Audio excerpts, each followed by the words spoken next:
Salut à tous, on se retrouve pour ce nouveau journal de bord. On est jeudi 2 janvier. Je vous souhaite une bonne année et il est 9h52. Hier, j'ai été voir mes grands-parents pour leur souhaiter la bonne année, puisque je me suis aperçu que en un an, je les avais vus genre deux fois, parce que je suis un mauvais petit-fils. Non mais vous savez, genre dans la plupart des familles, il y a les parents qui font le lien, et du coup c'est le côté de ma mère. Et forcément, ça fait pas le lien et de moi-même, enfin je trouve pas le temps, c'est faux. Ah, encore une fois, ça c'est des trucs qu'on dit souvent, genre j'ai pas le temps de. En vrai c'est je trouve pas le temps, je ne prends pas le temps, voilà. Je ne prends pas le temps d'aller les voir. Et c'est triste puisque je sais très bien que quand ils décéderont, et ben ça me rendra triste et je regretterai de ne pas avoir passé plus de temps avec eux et d'avoir pas plus essayé de comprendre leur vie et surtout le temps d'avant, puisqu'ils ont des anecdotes, ils ont une autre façon de voir la vie, etc. Du coup, hier matin, j'ai taffé.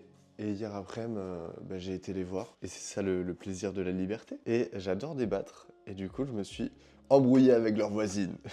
Non, mais tu vois, genre, elle passait son temps à dire que ses petits-fils, enfin, la nouvelle génération, elle était merdique, que nous, on savait plus écrire, qu'on savait plus compter, que nanani, nanana, frérot. Et elle a pris l'exemple des division. Genre, apparemment, on sait plus faire de division parce qu'on sort le téléphone et ça va plus vite. Effectivement. Et du coup, moi, j'ai dit, ouais, mais c'est juste l'évolution humaine.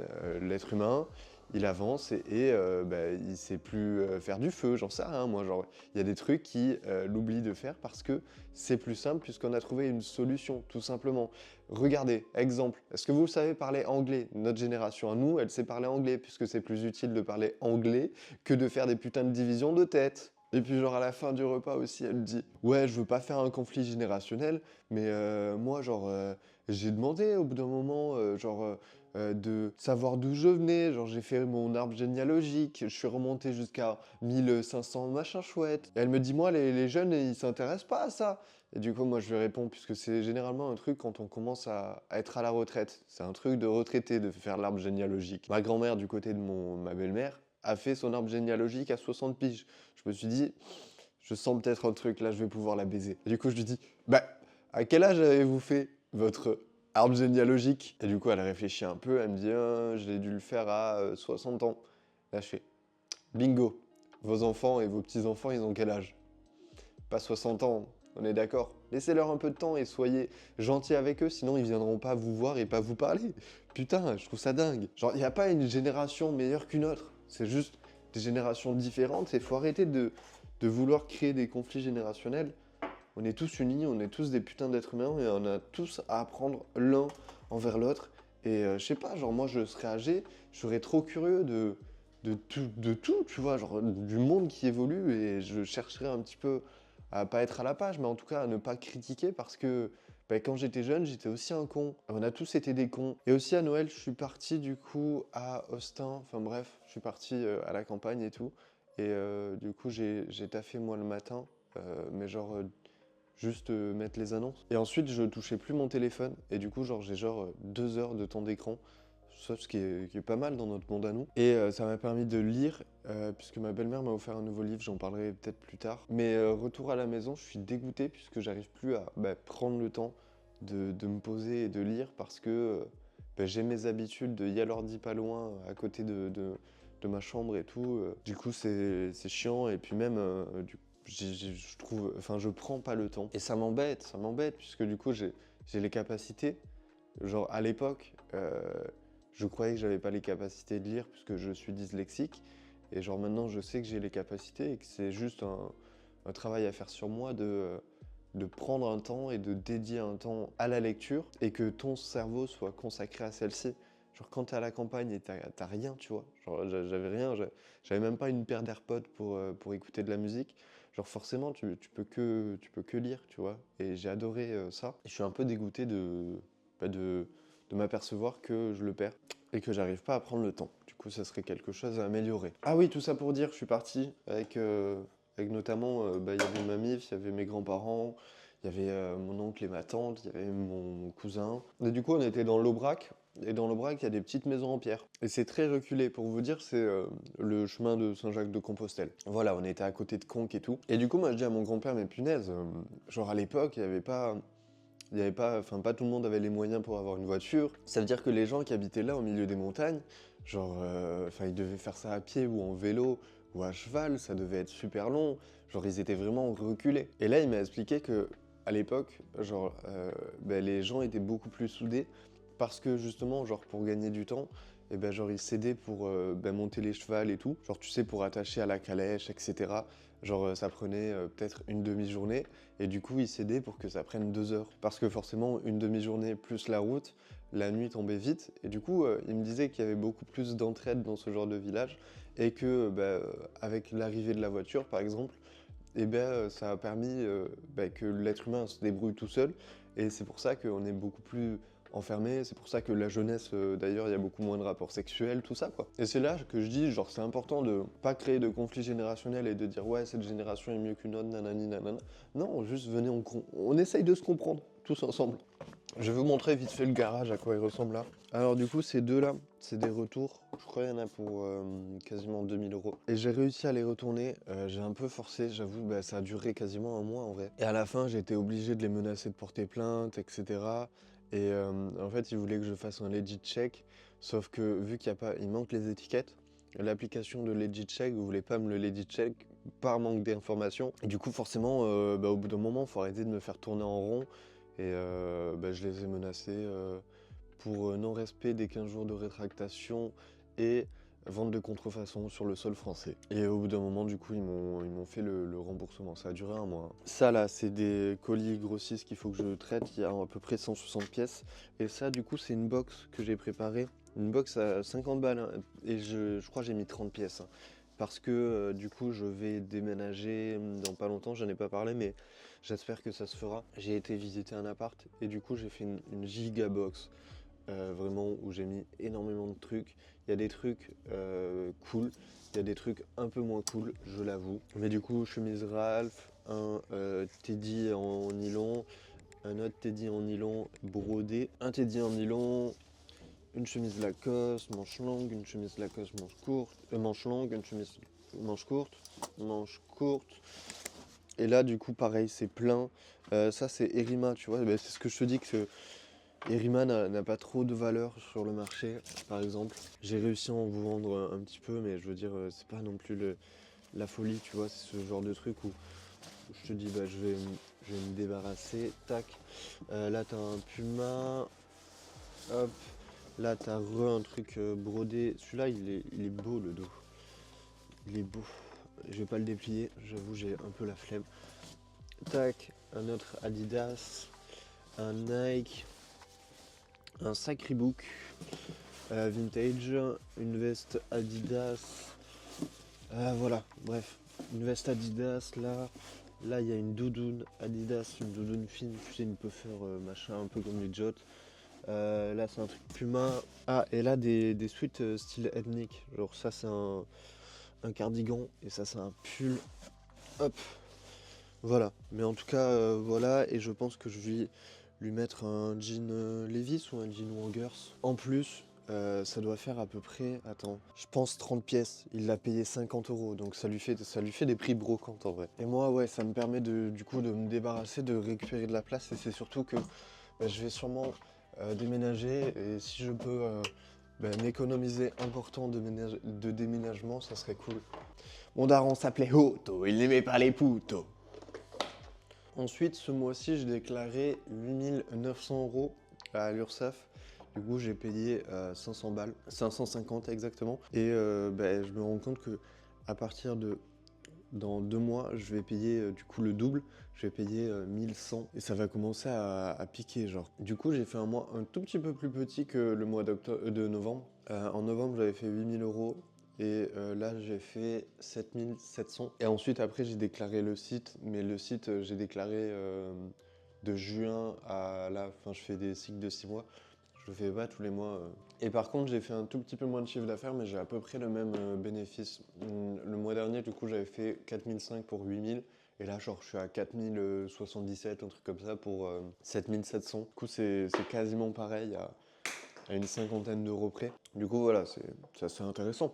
Du coup, j'ai fait le début de la semaine sans vloguer. Et je me suis rendu compte d'un truc c'est que je suis perdu sans les journaux de bord. Alors je suis perdu dans le sens où je ne sais plus du tout quel jour on est en fait. Si, bah tu vois, genre le journal de bord me permet de faire un point sur ah, on est jeudi, il est 10 h, je vais commencer à taffer, je bois mon petit café. Putain, j'ai fait une rime et putain, j'en ai renversé. Non, et du coup, sans les journaux de bord, et ben je suis juste en mode, bah, je sais pas du tout quel jour on est quoi. Et j'avoue que c'est embêtant. Je sais pas si vous arrivez, enfin ceux qui sont en auto-entrepreneur, je sais que j'en ai pas mal sur la chaîne YouTube qui font le même métier que moi. Je sais pas si vous arrivez à savoir quel jour on est, mais moi je trouve ça hard. Alors tiens, je vous montre comme ça peut peut-être vous inspirer.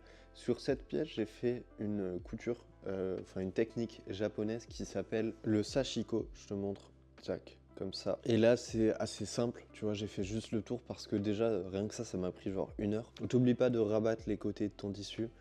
C'est du tissu du coup d'une veste que j'ai réutilisé qui était genre giga trouée et du coup j'en ai réutilisé pour ça et je trouve ça magnifique, je trouve ça tellement beau et avec cette technique du coup tu peux faire des trucs de fou, genre tu peux faire des trucs de fou. Il y a des jeans que j'ai sur Insta, attends, je regarde, je trouve ça magnifique, ça prend un temps fou mais genre il y a moyen de faire des trucs vraiment cool avec. Et du coup, des petites techniques simples de couture, mais genre, tu vois, genre qui font, bah, qui rajoutent du cachet à la pièce. Genre, c'est des pièces qui avaient sûrement un défaut. Ouais, tu vois, ça là. Ça là, pareil, c'est cette technique-là.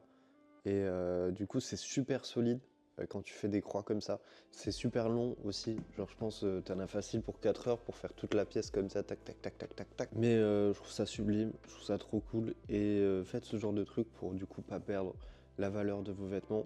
Et justement, c'est un l'embellit. C'est trop stylé, c'est trop beau. Et ça me fait plaisir de le partager. Et d'ailleurs, cette pièce me rappelle un souvenir d'un truc que je n'ai pas vécu. Genre, ça me rappelle la cover, enfin d'un truc que je n'ai pas vécu.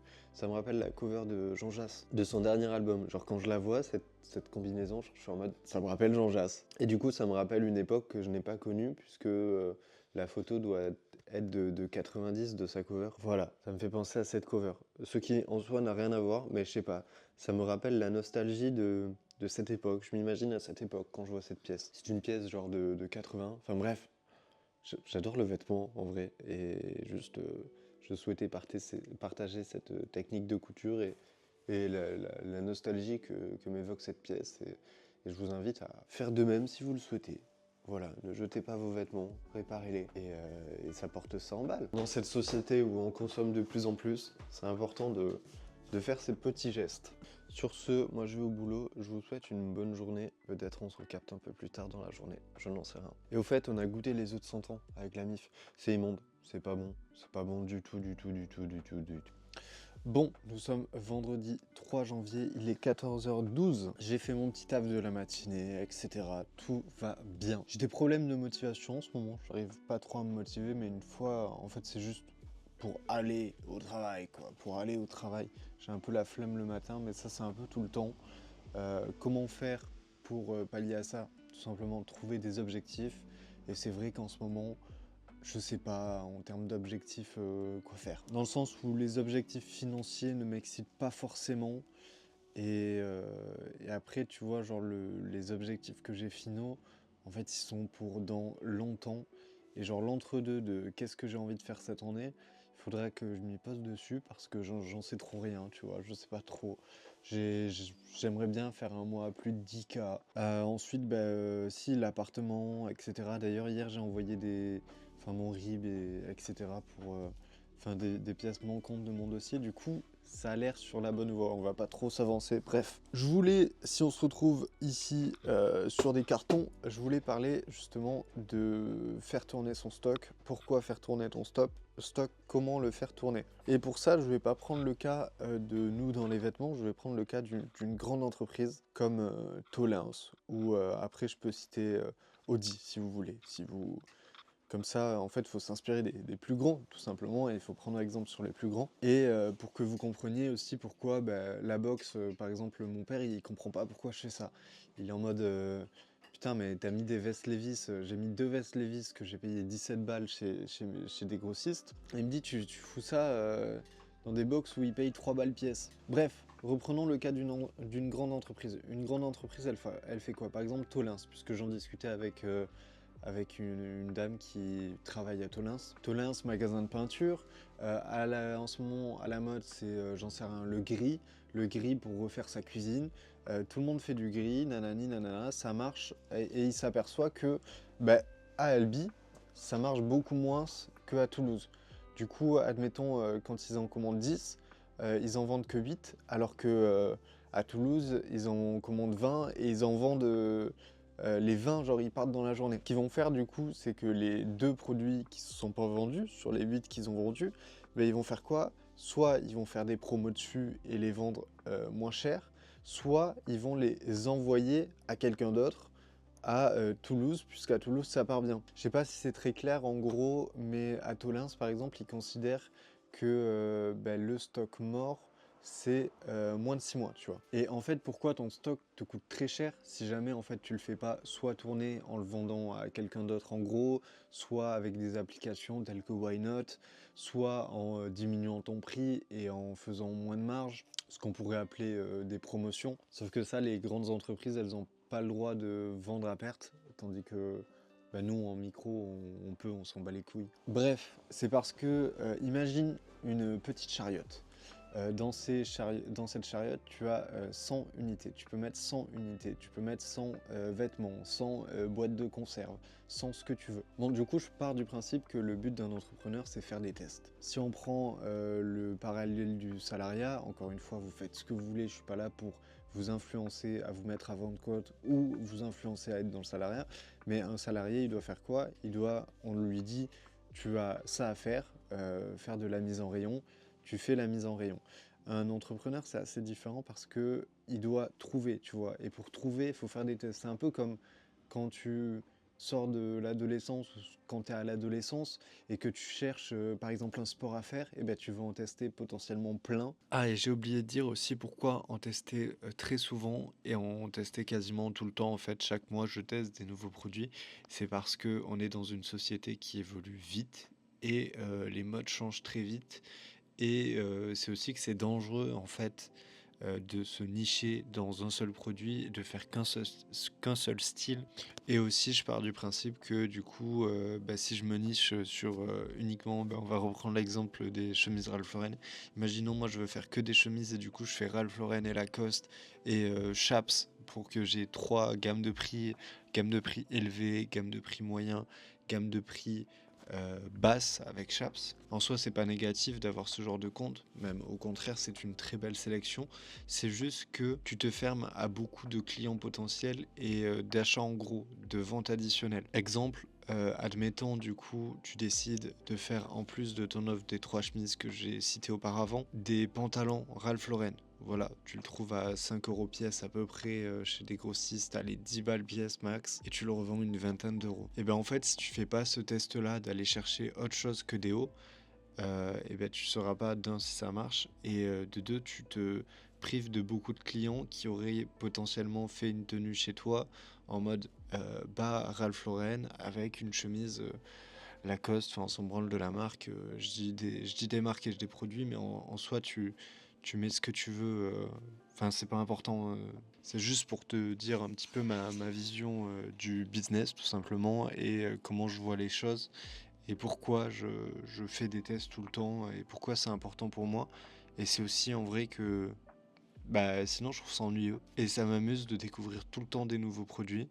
Et tu vois, cette semaine, non, quand j'étais en vacances, du coup, j'ai commandé un produit que je me serais jamais imaginé commander il y a un an. Mais juste en ce moment, ce produit, j'ai envie de le découvrir, je le trouve trop cool.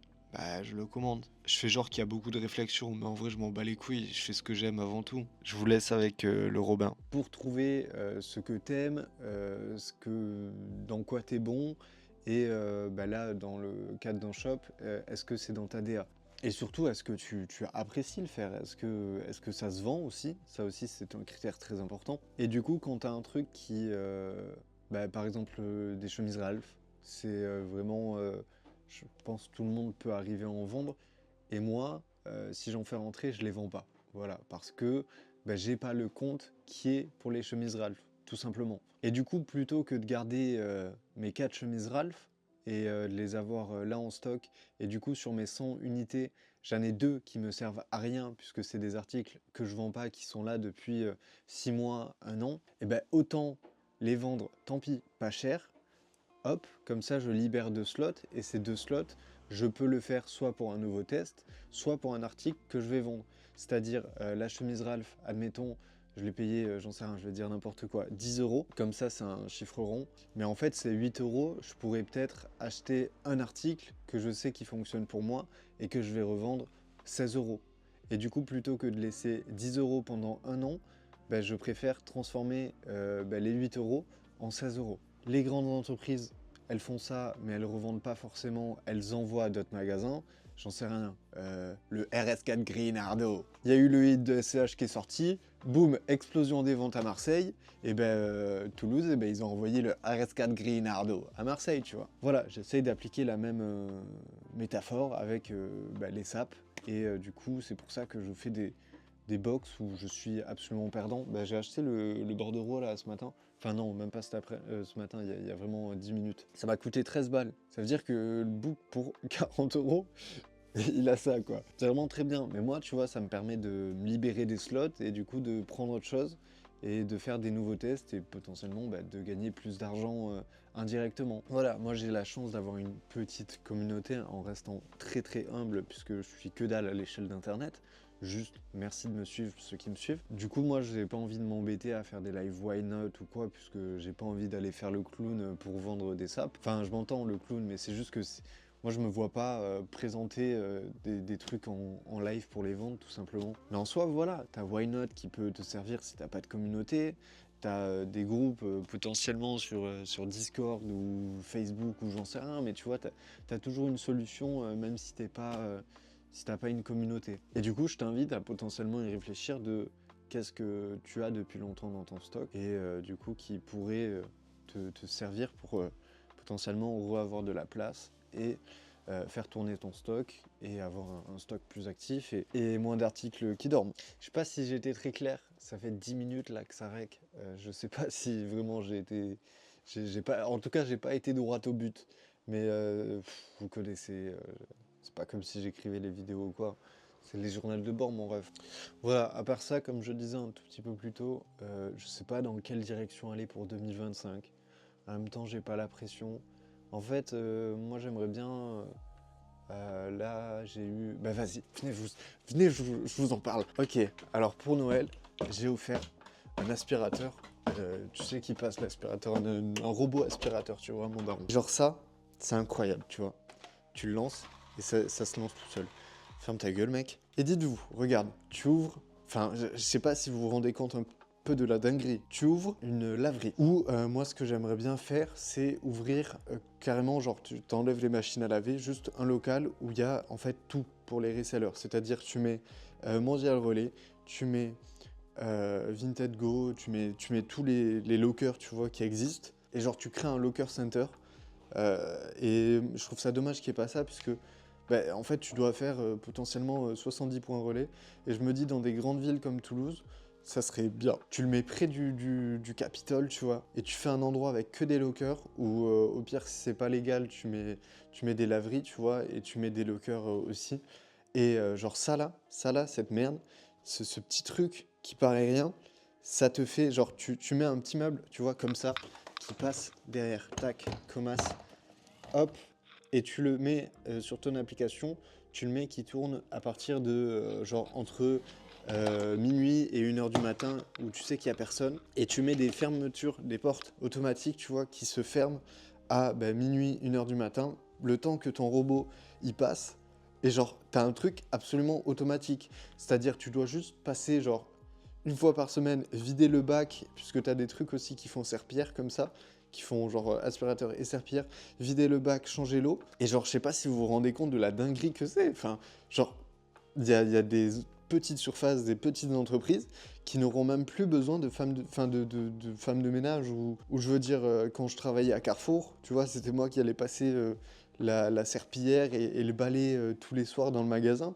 Genre, dites-vous que grâce à ce petit truc, on peut économiser cette tâche-là à des employés. Et surtout, ça donne des opportunités à des gens d'entreprendre et ça met des freins en moins, tu vois. Et tu vois, en ce moment, j'ai trop envie de faire ce projet-là, de faire un endroit avec que des lockers et de trouver un système pour qu'il y ait un truc qui passe enfin, qui fasse tout automatiquement et que j'ai rien à faire à part passer une fois par semaine. Sauf que pour ça, il faut 150 000, 200 euros, chose que je n'ai pas. Et c'est pour ça que je dis que j'ai envie de faire des trucs, j'ai des projets à faire, même dans l'IMO et tout, j'ai envie de faire des trucs, mais j'ai pas d'objectif court terme. Je sais que ça, bah, c'est inatteignable pour le moment à mon niveau. Et du coup, ça me gave un peu, puisque du coup, ça fait genre en mode, je sais pas, je suis un peu perdu, tu vois. Alors qu'en vrai, j'ai des idées, juste les idées, elles sont pas, enfin, j'ai pas l'argent pour les réaliser. Du coup, s'il y a une personne riche qui veut être mon sugar daddy pour me financer tous mes projets, en échange, on peut se tenir la main, pas plus. Voilà, mine de rien, il est 14 h. Je vais pas encore livrer les colis. Il me reste du temps. J'ai pas envie de passer du temps sur l'ordi, enfin j'ai rien à faire sur l'ordi et tout. Et puis en général, bah, j'aime pas passer du temps l'après-midi à rien faire. Du coup, je pense que je vais taffer cet après-midi. Soit je fais photo, soit repassage. Et puis après les colis. Et je viens de découvrir ça, je recommande.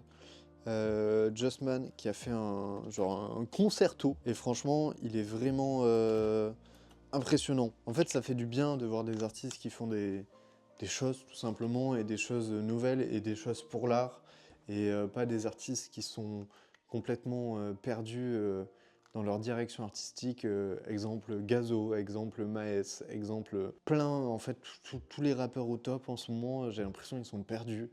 L'album de Gazo, là, le dernier, il a aucun sens. Ce sont des putains de marionnettes de l'industrie musicale.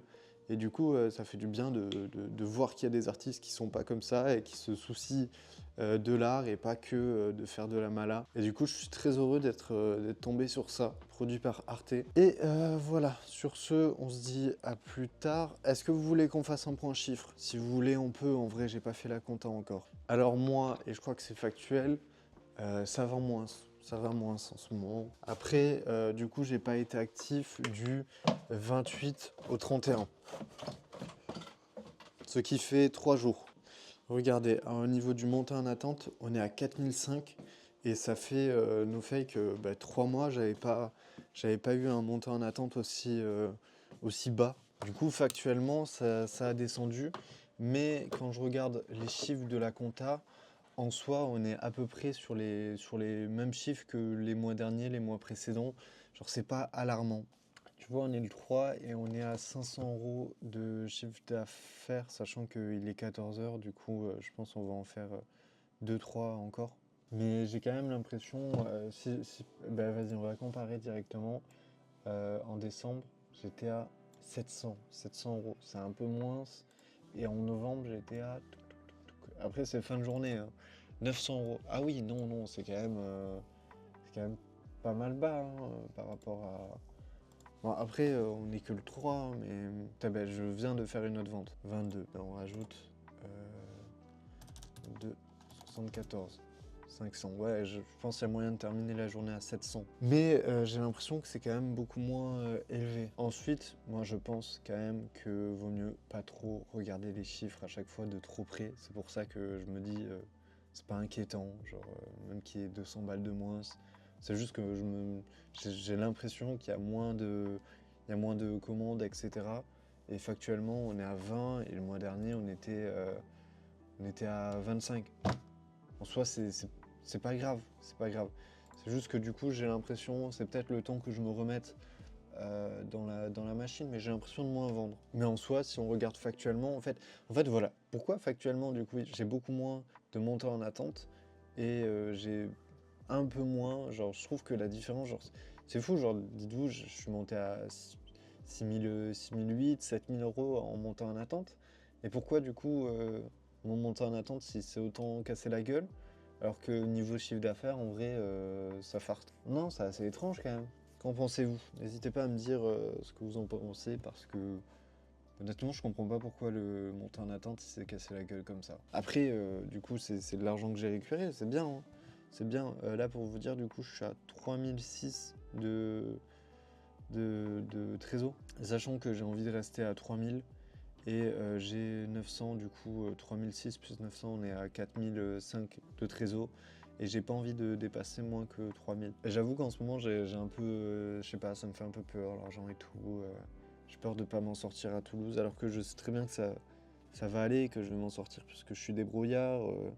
Mais ouais, je sais pas. C'est les doutes.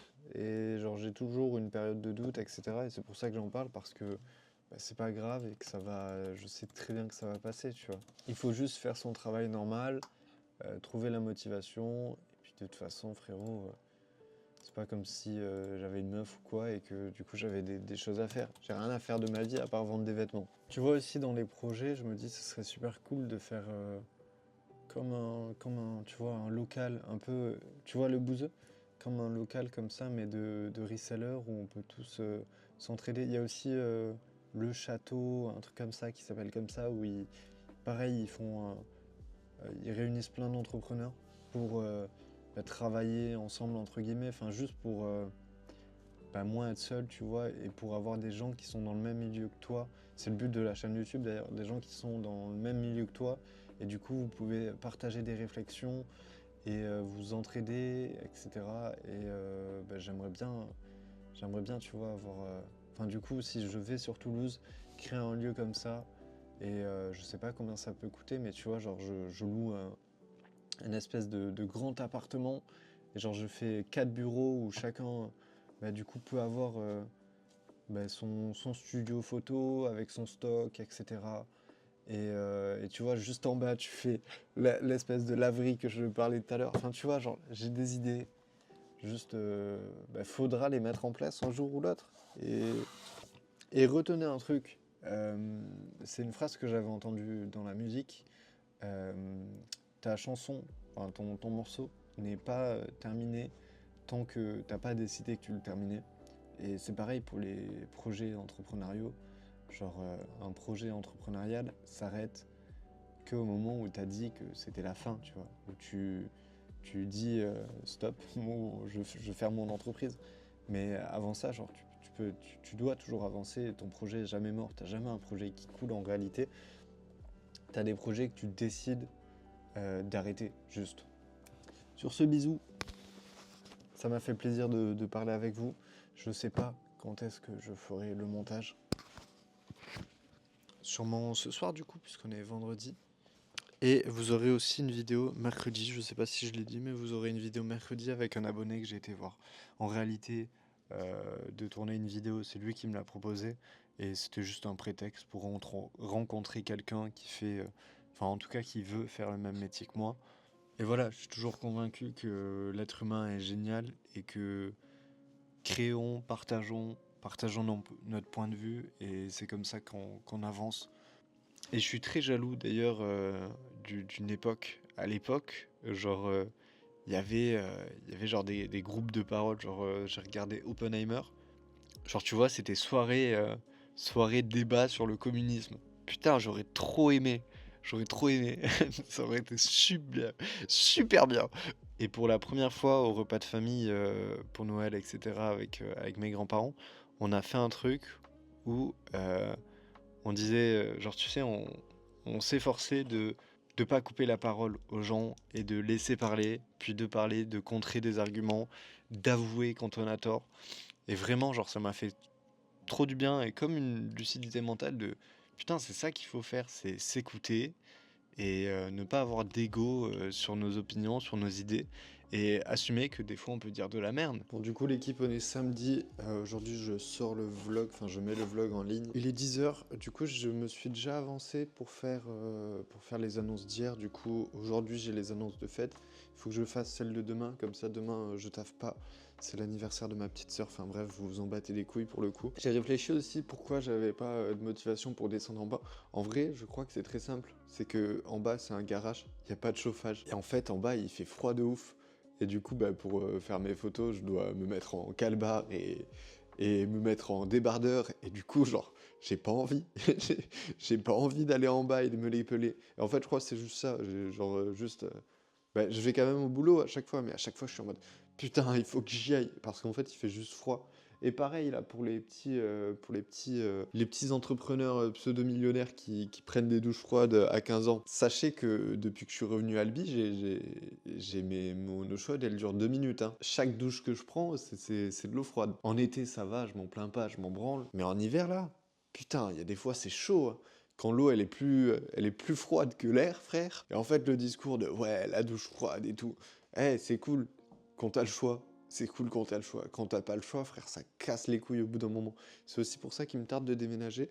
Et je pense que c'est bon pour l'appart. Je pense que c'est bon. Normalement, là, le dossier il est fini. J'ai vu avec le monsieur ce matin. Du coup, ça c'est cool. Et je voulais aussi parler d'une dernière chose avant de boucler ce journal de bord. Je me rends compte que ça fait 1 an que je fais ça, bientôt là, mais que je suis encore un rookie de fou, frère. Enfin, je veux dire, j'ai commencé à me payer il y a 2 mois. Je suis encore dans ce stade où tu crées une trésorerie, où tu crées des relations avec des grossistes, t'en trouves de nouveaux, tu cherches lesquels tu aimes le plus travailler avec lesquels. Là, il y a un boug en Inde qui me propose du coup d'aller faire les marchés. Genre, je lui verse de l'argent via PayPal. Il voulait faire autre chose que PayPal.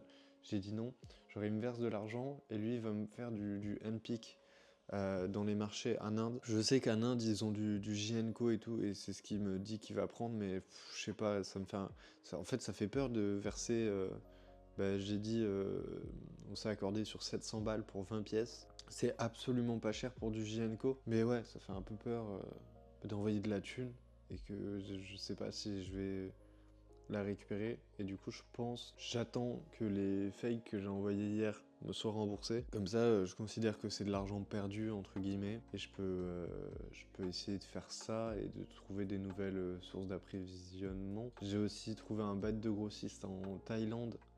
Mais le problème, c'est que il livre pas dans le monde entier. Genre, il veut que, en gros, ce soit moi qui m'occupe d'aller chercher le colis. Sauf que j'ai pas prévu demain là de prendre un avion pour la Thaïlande pour aller chercher un putain de colis et des putains de vêtements. Enfin bref, je m'aperçois que je suis toujours un rookie, quoi. Et c'est tout, et il n'y a pas de mal à ça. Et même, c'est plutôt positif. Heureusement que je me prends pas pour un vieux vivant et que je dis que j'ai tout réussi dans ma vie, alors que pas du tout. Genre là, si j'ai l'appart, ça va être aussi une épreuve de re-rentrer dans la vie active, entre guillemets, genre de faire les courses et tout, genre c'est une organisation, de savoir comment organiser l'appart, de savoir il faudra payer l'appartement tout simplement, tout ça, et ça va être une petite épreuve. On va vivre ça ensemble si je l'ai, on va espérer, parce que sinon, là mon daron il commence à me mettre la pression en mode bon si tu as pas l'appart, on va faire une coloc. Moi, j'ai pas envie de faire une coloc, mon ref. Enfin bref, nous verrons bien. Je vous souhaite une bonne journée, un bon week-end, une bonne semaine, puisque généralement les gens regardent ça le lundi, le dimanche. Et voilà, c'est les rats.